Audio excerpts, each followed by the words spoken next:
வணக்கம் நேயர்களே, இது உங்கள் தமிழ் சரிதம் சேனல்.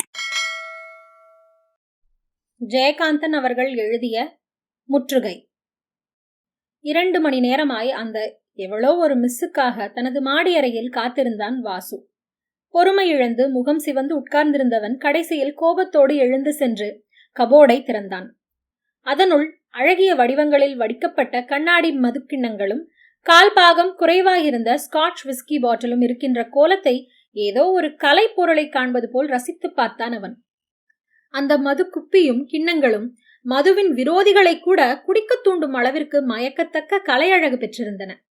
அதிர்ஷ்டவசமாகவோ துரதிருஷ்டவசமாகவோ ஒழுக்கம் என்ற அளவுகோலினால் ஒதுக்கி தள்ளப்பட்டுள்ள விஷயங்களும் எல்லாம் உலகில் மகத்தான சௌந்தரியங்களாய் மாறியிருக்கின்றன என்று முணுமுணுத்தவாறே தன்னுள் கிளர்ந்தெழுகின்ற உணர்ச்சிகளை தணிக்கவோ வளர்க்கவோ கொண்ட வெறியுடன் குப்பியில் இருந்ததை கிண்ணத்தில் வடித்து கலப்படமற்ற பிரசாதம் போல் ஒரே மடக்கில் விழுங்கி கிண்ணத்தை மீண்டும் நிரப்பிக்கொண்டு வராந்தாவுக்கு வந்தான் வாசு.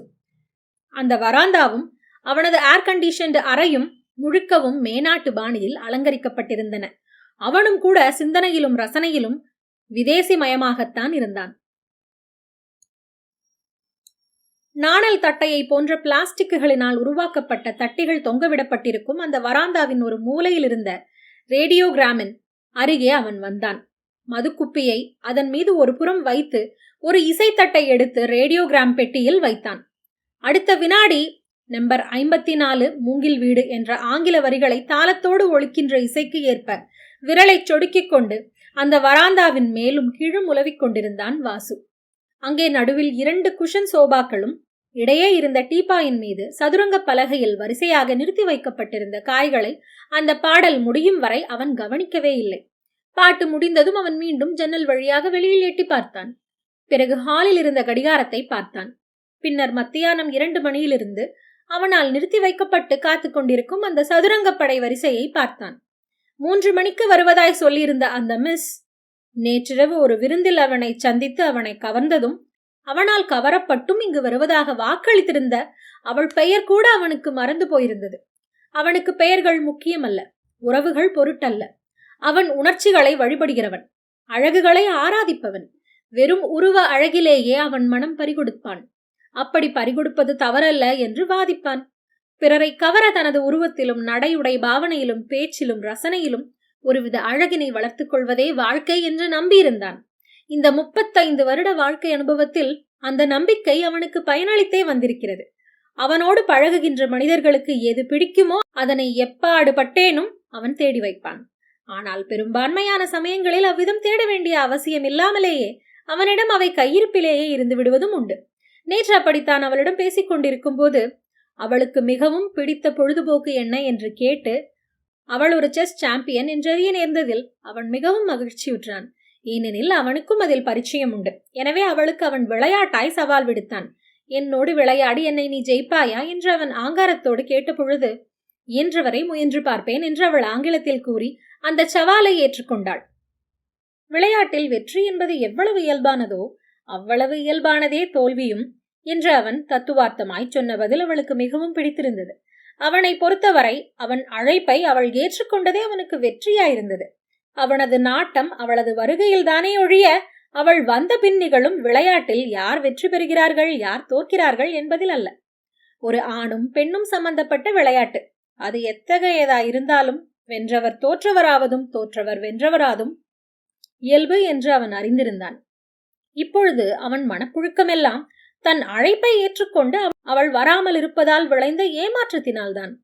ரேடியோகிராம் மீது இருந்த மதுவை எடுத்து ஒரு வெறியுடன் அவர் உறிஞ்சி தீர்த்தான். அப்போது மணி 5:30 அடித்தது.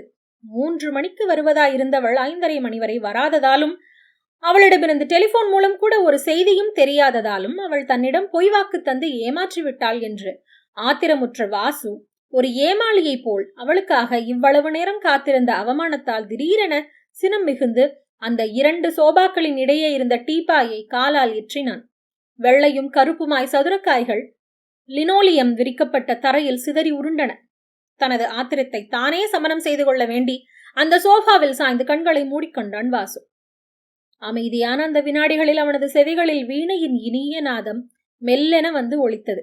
அந்த வீட்டின் கீழ்ப்பகுதியில் 2 மணி நேரங்களாக அல்ல, 2 வருஷங்களாக அவனுக்காக காத்து கிடக்கும் அந்த பெண்ணின், அவன் மனைவி சீதாவின் நினைவு அவனுக்கு இப்போது மிகவும் சாதாரணமாக அந்த வீணையின் நாதத்தால் ஏற்பட்டது. 2 வருஷங்களுக்கு முன் மனம் போன போக்காய் தனி வாழ்க்கை நடத்தி கொண்டிருக்கும் வாசுவை ஒரு குடும்ப கட்டுக்குள் நிறுத்துவதன் பொருட்டு அவனுக்கு மனைவி என்ற புதிய உறவை ஏற்படுத்தினர் அவனது பெற்றோர். அந்த முயற்சியை மறுக்காமல் அவன் ஏற்றுக்கொண்டான். அந்த அளவுக்கு அவன் நல்லவனாக இருந்ததில் அவனின் பெற்றோருக்கு மிகவும் மகிழ்ச்சி. நான் சுதந்திர புருஷனாக இருப்பதை தவிர எந்த விதத்தில் யாருக்கு தீயவன் என்று கேட்கும் அவனது கேள்விக்கு இன்று வரை அவனது குடும்பத்தில் தக்க பதில் சொல்ல யாரும் முன்வரவில்லை.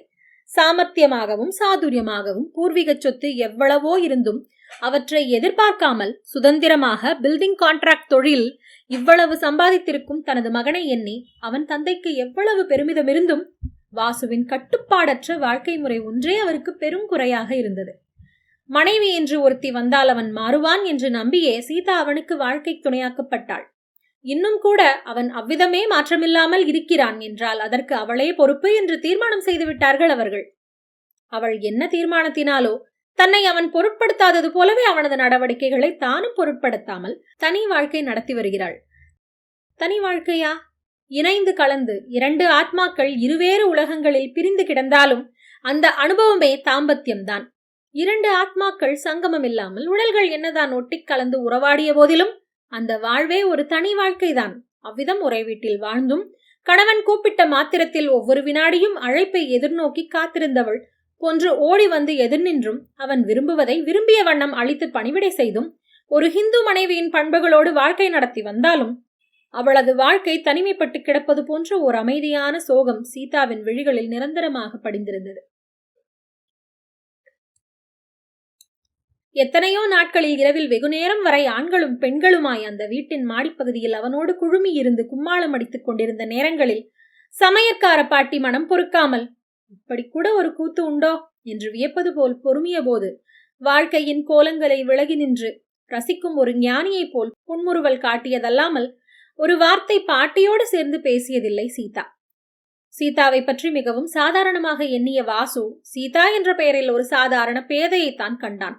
தனக்கு மனைவியாய் வாய்த்த அந்த பெயரில் அவன் அறியாமல் ரகசியமாய் மறைந்து கிடக்கும் மகத்தான அர்த்தங்களை அவன் கண்டானில்லை. இப்போது அவன் அவளை நினைத்ததற்கு நேரிடையான ஒரு காரணம் உண்டு. இன்று காலை அவன் அழைத்ததன் பேரில் அவள் மாடிக்கு வந்திருந்தாள். அவனது உடைகளை எல்லாம் சலவைக்கு போடுவதற்காக அந்த அழுக்குகளை சுமந்து செல்ல அவள் வந்திருந்தாள். அப்போது அழுக்கோடு அழுக்காய் அவனது கோட்டுப்பையில் நேற்றிரவு அந்த எவளோ ஒரு மிஸ் அவனிடம் கொடுத்திருந்த விசிட்டிங் கார்டை வைத்த நினைவு. அதை வைக்கும் போது எந்த நிலையில் இருந்தானோ அதே நிலையில் தற்சமயம் இருக்கும் அவனுக்கு நினைவில் வந்தது. வீணை ஒளியை தொடர்ந்து சீதாவும், சீதாவை தொடர்ந்து தனது அழுக்குகளும், அந்த அழுக்கில் ஒன்றாய் அந்த மிஸ்ஸின் விசிட்டிங் கார்டும் தனது நினைவுக்கு வந்ததை எண்ணித்தானே சிரித்து கொண்டான். அருகிலிருந்த காலிங் பெல்லை அவன் அழுத்தினான். வீணை இசை நின்றது.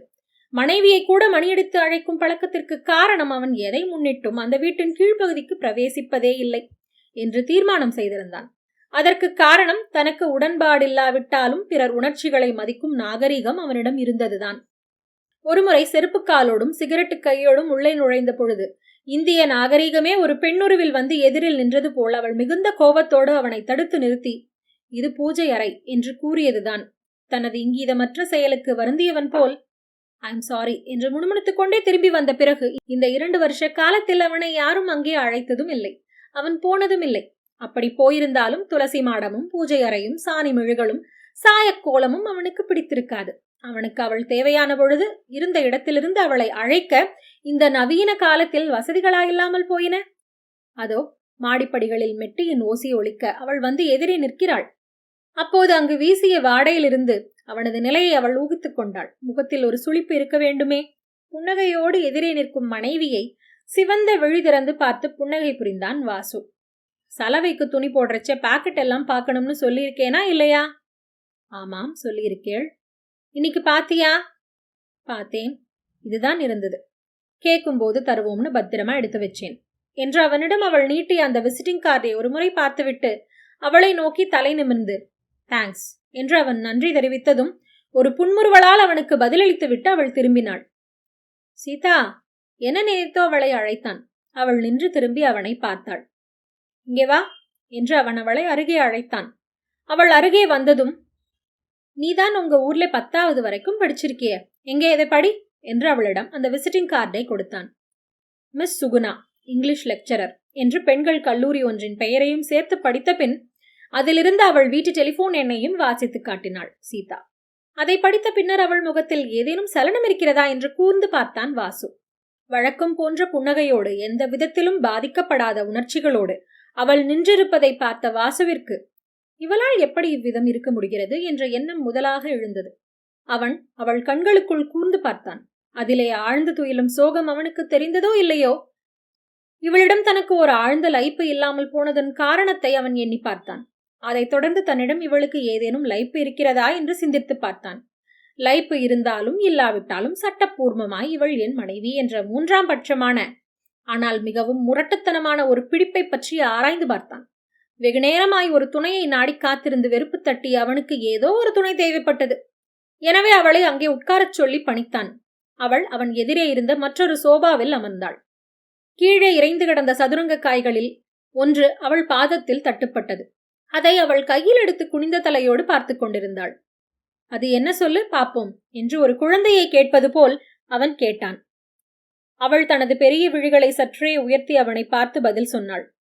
Chess coin. என்று அவள் ஞானத்தை சிலாகித்துவிட்டு, அது என்ன காயின் தெரியுமா என்று கேட்டான். White bishop. உனக்கு செஸ் விளையாட தெரியுமா? சுமாராக தெரியும். லெட் அஸ் சீ. போர்டை எடுத்து வச்சு அடுக்கு பாப்போம் என்று கூறிய பின் ஒரு சிகரெட்டை பற்ற வைத்துக் கொண்டான் வாசு.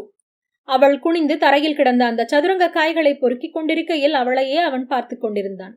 சில வினாடிகளுக்கு பிறகு அவள் அழகைத்தான் ரசித்துக் கொண்டிருப்பதாக அவன் உணர்ந்தான். டீபாயின் மீது சதுரங்க பலகையில் 2 தரப்பிலும் காய்களை அணிவகுத்து நிறுத்திய பின் அவள் காய்களை சரியாக அடுக்கி வைத்திருக்கிறாளா என்று ஒரு முறை பரிசீலனை செய்து பார்த்துவிட்டு, உனக்கு ஏது, பிளாக் ஆர் ஒயிட் என்று கேட்டான்.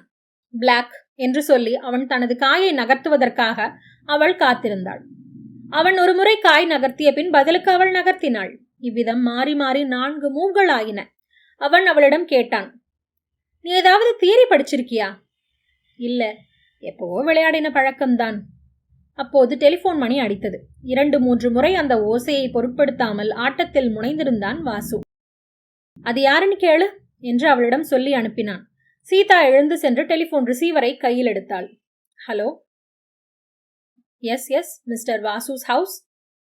I'm his wife. சொல்றேன், நோ மென்ஷன் ப்ளீஸ் என்று ரிசீவரை வைத்துவிட்டு வந்த சீதா முகத்தில் எவ்வித சலனமும் இல்லாமல் அவனிடம் தெரிவித்தாள். மிஸ் சுகுணா, நேத்திக்கு எங்கேயோ பார்ட்டியில சந்திச்சேளாம். இன்னைக்கு 3 மணிக்கு வர்றதா சொல்லியிருந்தாளாம். காலேஜில் ஏதோ திடீர்னு வேலை வந்துடுத்தாம். இப்ப உடனே வராளாம் என்று சொல்லிவிட்டு ஆட்டத்தை தொடர்வதற்காக சோபாவில் அமர்ந்தாள். அவள் தன் காயை நகர்த்திய பிறகும் கூட அவளையே அவன் வெறித்து பார்த்தவாறே உட்கார்ந்திருந்தான். உங்க மூவ் தான் என்று அவள் அவனுக்கு நினைவூட்டினாள்.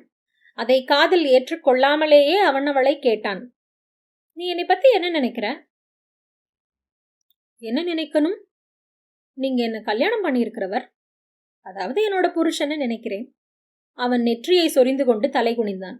சிறிது நேரம் கழித்து மீண்டும் அவன் கேட்டான். என் மேல உனக்கு ஏதாவது கோபம்? இல்ல. வருத்தம்? கவலை? இல்லை. ஏன் இல்லை? ஏன் இருக்கணும்? அவனது கேள்விகளுக்கெல்லாம் அவளால் பதில் சொல்ல முடிந்தது. அவனது கேள்விகளுக்கு பதிலாய் இன்னொரு கேள்வியையே அவள் திருப்பி போட்ட பொழுது அந்த கேள்விக்கு அவனால் பதில் சொல்ல முடியவில்லை. இவள் தன்னை பற்றி என்னதான் நினைக்கிறாள் என்று அறிய துடிக்கும் அவனது ஒரு ஆர்வத்திற்கு ஒன்றுமே நினைக்கவில்லை என்ற பதில் உகந்ததாயில்லை. அப்படி ஒரு பதில் அவளிடமிருந்து வரும்பொழுது இவள் தன்னால் எப்படிப்பட்ட மறைவான துயரத்தை அனுபவித்து எவ்வளவு கொடிய மர்மமான பகைமையையும் வளர்த்து கொண்டிருக்கிறாள் என்று அறிய முடிந்தது. இன்னும் கூட என்னை பற்றி நீங்கள் என்ன நினைக்கிறீர்கள் என்ற கேள்வியை அவள் கேட்பாளா என்று அவன் ஏங்கினான். அப்படி கேட்க வேண்டும் என்ற ஓர் உணர்வு கூட அவளிடம் இல்லை என்று புரிந்து கொள்கையில் அதில் விளைகின்ற ஓர் சூன்யமயமான கசப்பான உணர்ச்சியை அவனால் விளக்கவும் முடியாமல் ஏற்கவும் முடியாமல் அவன் தவித்தான். உண்மையில் அந்த உணர்ச்சி அவனால் ஏற்க முடியாததாகவும் விளக்க முடியாததாகவும் அவனை முற்றுகையிட்டு விலகாமலும் சேராமலும் வியூகம் அமைத்திருந்தது. நான் அழைத்த போது இவள் வந்திருக்கிறாள். நான் அமரச் சொன்னால் அமர்கிறாள், போகச் சொன்னால் போகிறாள், சிரிக்கச் சொன்னால் சிரிக்கிறாள். ஆனால் இவள் என்னை எதுவும் சொல்வதும் இல்லை, இவளுக்காக நான் எதுவும் செய்வதும் இல்லை. இவள் என்னால் ஆக்கிரமிக்கப்பட்டவள். இவளுக்கு என்னிடம் அன்பு இல்லை, பகைமையும் இல்லை. அன்பு செலுத்தவும் பகைமை பாராட்டவும் ஒரு வகை பற்று வேண்டும். இவள் என்னிடம் பற்றற்று வாழ்கிறாள். என்னை பற்றி நீ கவலைப்படாத மாதிரி உன்னை பத்தி கவலைப்படாம நானும் இருக்கணும்னு நினைக்கிறியா? அது உனக்கும் ரொம்ப சௌகரியமா இருக்கா? என் இஷ்டப்படி நான் இருக்கிறதை பத்தி நீ கவலைப்படாமல் இருக்கிறதற்கு அர்த்தம் உன் இஷ்டப்படி நீ இருக்கணுங்கிறதுக்குத்தானே என்று மதுவெறியில் அவள் மனதை தைப்பதை போல் கேட்டான் வாசு. அவள் கண்கள் அந்த வினாடியில் கலங்கின. எனினும் அவள் அழவில்லை. இதுதான் பெண்ணின் தலைவிதி. எப்படி இருந்தாலும் கெட்ட பெயர்தான் என்று தனக்குள் முனகிக் கொண்டாள் சீதா. பின்னர் சொன்னாள், நான் ஒரு ஹிந்து பெண். யாரும் யாரையும் கெடவிடுறதில்லை. கெடுறவாளை யாரும் ஒன்னும் பண்ணவும் முடியாது. அவளது வார்த்தைகளை கேட்டு அவனது சிந்தனை கிளர்ச்சியுற்றது. எழுந்து சென்று மேலும் ஒரு கிண்ணம் மது அருந்த எண்ணி எழுந்தான். பிறகு ஏனோ வேண்டாம் என்று முகத்துக்கு நேரே தானே கைவீசி அந்த எண்ணத்தை விரட்டிவிட்டு உட்கார்ந்தான். எஸ், லெட் அஸ் பிளே என்று வெகுநேர மௌனமான சிந்தனைக்கு பின் ஒரு பெருமூச்சுடன் கூறினான் வாசு. உங்க மூவ் தான் என்று அமைதியாய் பதில் சொன்னாள். இவளை ஆட்டத்திலாவது வெல்ல வேண்டும் என்ற முனைப்பில் காயை நகர்த்தலானான் வாசு. சீதா தனது சக்தி வாய்ந்த காய்களை எல்லாம் ஒவ்வொன்றாய் அவனுக்கு பறிகொடுத்துக் கொண்டிருந்தாள். வாசுவின் காய்கள் முன்னேறி முன்னேறி அவளது காய்களை வெட்டி வெட்டி எடுத்துக் கொண்டிருந்தன. திடீரென்று சீதா அவனுடைய ஒரே ஒரு காயினை எடுத்து செக் மேட் என்று ஆட்டத்தை முடித்தாள். வாசு அவனது ஒவ்வொரு காய்க்கும் செக்கிலிருந்து தனது ராஜாவை விடுவிக்க ஏதாவது வழி இருக்கிறதா என்று பார்த்தான். அவை யாவும் முற்றுகையில்தான் இருந்தன. அவனது காய்கள் முன்னேறி இருந்தது உண்மையே. அவளது சக்திமிக்க காய்களையெல்லாம் அவனிடம் அவள் பறிகொடுத்திருந்ததும் வாஸ்தவம்தான். ஆனால் அவனது ராஜா அவளது முற்றுகையில் சிக்கியிருந்தது எல்லாவற்றையும் விட உண்மை. வெல்டன் சீதா என்று அவளது தோளில் உற்சாகமாய் தட்டினான் வாசு. அவள் எப்போதும் போல் அமைதியான புன்னகையே பூத்தாள். அப்பொழுது கீழே இருந்து காலிங் பெல்லின் ஓசை கேட்டது. சீதா எழுந்தாள். சீதா, அவளாகத்தான் இருக்கும், நான் இல்லேன்னு சொல்லிடு என்று வாசு பயந்து கொண்டு போய் கூறியதும் அவள் ஒரு கசந்த புன்னகையோடு மாடிப்படி இறங்கி போனாள். அவளை அனுப்பிவிட்டு நீ வா என்று கூறிய பின் வாசு இரண்டாவது ஆட்டத்திற்காக சதுரங்க பலகையில் காய்களை அடுக்கலானான். சற்று நேரம் கழித்து மாடிப்படிகளில் ஒலித்த மெட்டியின் நாதம் கேட்டு அவன் உடல் சிலிர்த்தது. அவள் அவன் எதிரில் வந்து நிற்கையில் வாசுவின் விழிகளில் இதுவரை அவள் சந்திக்காத ஒரு புதிய உணர்ச்சி மின்னியது. ஆனால் அவளது விழிகளில் நிரந்தரமாக படிந்திருந்த அந்த சோகம் மட்டும் மாறவே இல்லை. அவன் அவளை விளையாடச் சொன்னான். அவள் விளையாடினாள். முற்றும். இந்த கதை உங்களுக்கு பிடிச்சிருந்ததுன்னா லைக் பண்ணுங்க, கமெண்ட் பண்ணுங்க, ஷேர் பண்ணுங்க. மேலும் இதே மாதிரி கதைகளை கேட்பதற்கு தமிழ் சரிதம் சேனலுக்கு சப்ஸ்கிரைப் பண்ணுங்க. பக்கத்தில் இருக்கிற பெல் ஐகானையும் பிரஸ் பண்ணுங்க. நன்றி.